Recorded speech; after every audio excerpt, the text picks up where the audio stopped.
Hello everyone and welcome to the Starseed Dragon channel. This is our new perspective for the day and we are using the Tarot of Dreams by Ciro Marchetti. And we got the Seven of Swords, Ten of Wands, Two of Cups, Five of Swords, or Four of Swords rather, Four of Swords, the Eight of Swords, and the Hermit. So here we go. We have the Seven of Swords. Let's see. We have three different swords here.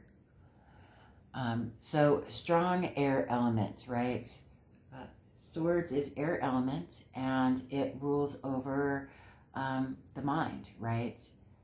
Whether it is trickery or deception, or it's knowledge, intellect, logic, truth, right? More often than not. The Seven of Swords can speak to liar, stealer, cheater, right? Someone being deceptive. It could also mean self-preservation, right? He is stealing swords from the enemies the night before their great battle to help him ensure his well-being, his own safety, right? So self-preservation is also a good concept for this card.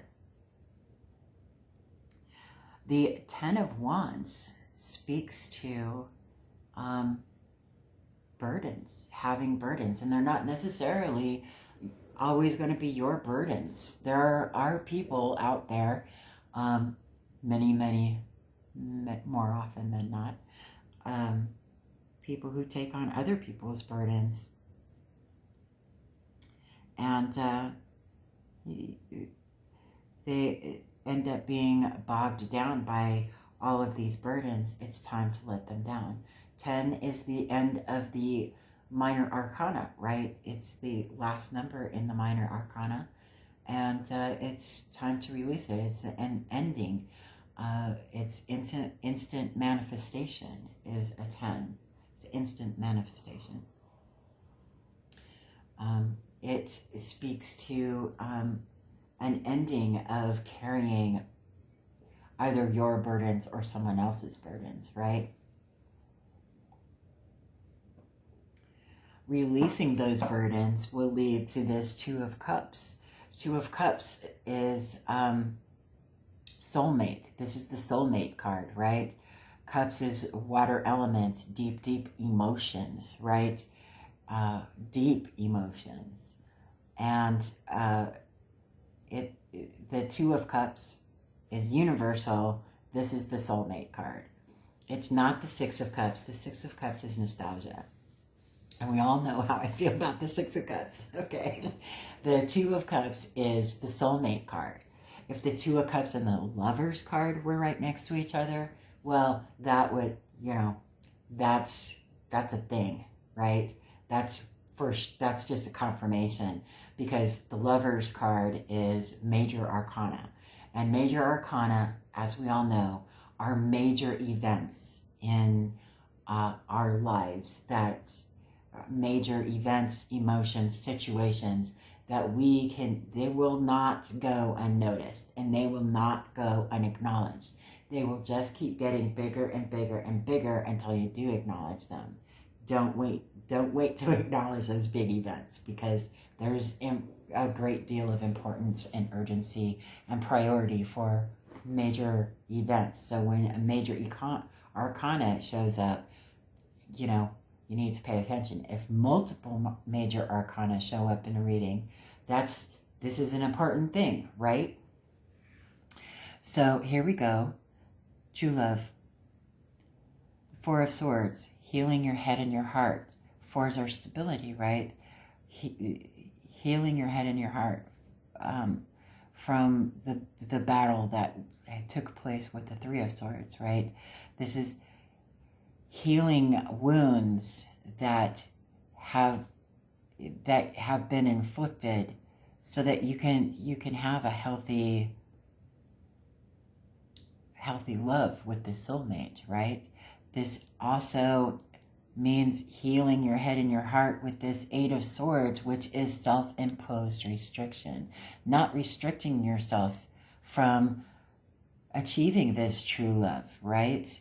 Going within, the Hermit, major arcana, going within, seeing your own light, doing your shadow work so that you can realize that this trap that you feel imprisoned by is of your own making. And if you open your eyes to it and realize that you can just walk right through these swords, get out of this bubble. This is of your own mind's making.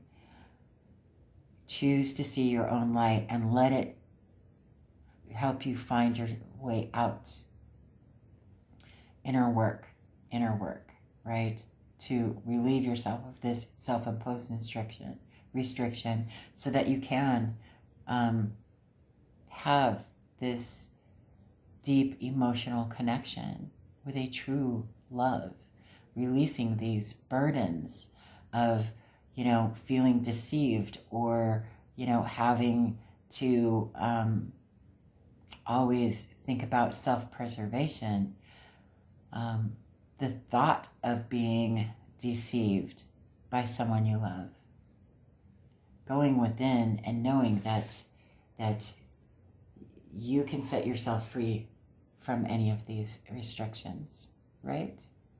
What is it that you see in these 6 cards? How is it that you are reading these cards? What messages are coming to you intuitively? Let me know in the comment section below. And then we got some cards from Because I Love Myself. Let's see what we got here. Inner support. I reassure myself, even if life is full of challenges, I have my own back. I say to myself, you've got this. I am not alone, for I am my own best friend. Right? Beautiful. I love how these cards always connect. It's so gorgeous to always see this. And we're not reading for any one individual, right? This is a practice. We're exercising our intuitive muscle to see how we're perceiving all of these different things. And look at the messages that are coming through. I can't wait to hear the messages that you're seeing. I am good. I acknowledge the good I have done in the world, the times I have shown heart, peace, and courage. This goodness is my truthful, frequent experience. I love my innate goodness. How beautiful is that?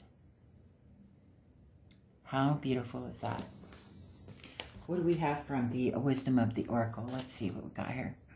Number 7, to the sea. Beautiful. And in the Wisdom of the Oracle's face is on every single card. It's right here. On this one. I don't always point them out, but I just think that it's fun. This is a beautiful deck. I dig Colette Baron Reid. I have a lot of her decks. So number 7, let me read that. Where's my book? Number 7. Doodle-doo-doo. Oh, I turned right to it. To the sea, essential meanings. Being in flow, returning to source, recognizing how pieces fit together, a natural pattern of events. The Oracle's message. Isn't it wonderful when you feel yourself in the flow of life, when events and conditions seem to engage you in a way that is fluid and effortless? This card reminds you that going with the flow is exactly what you need to do right now. Ride the wave of opportunity formed by perfect conditions. Allow trust and faith to guide you forward as you flow like a river into the sea of life. There's that Hermit. That's that Hermit message. Relationship message. There are points in a relationship when you have to decide to go with the flow rather than dictate the course you share with another. Can you let go of the need to have things your way and allow the relationship itself, your combined goals and desires, to steer the ship? Can you both transcend your personalities and allow the partnership to form its own identity, its own energy? Now is the time to relax and see where this mutual journey leads. Prosperity message.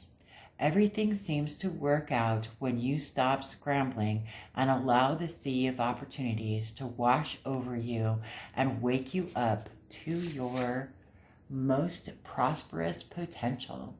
To get into that flow, you need to address your beliefs about abundance and money. The true meaning of your personal currency lies in your skills, your talents, and abilities, and most important, your core beliefs. Everything flows from your inner world and is reflected in the outer one. When grateful to serve, you align your prosperity consciousness with a higher consciousness. You can expect miracles. Everything you need will come to you easily. That's that Hermit message again. Isn't that something? I love it. I love it how these cards always seem to just randomly come together, but nothing is really random, is it? Let me know what your thoughts are in the comment section below. And I hope that you have a wonderful day. And I will see you on the next video.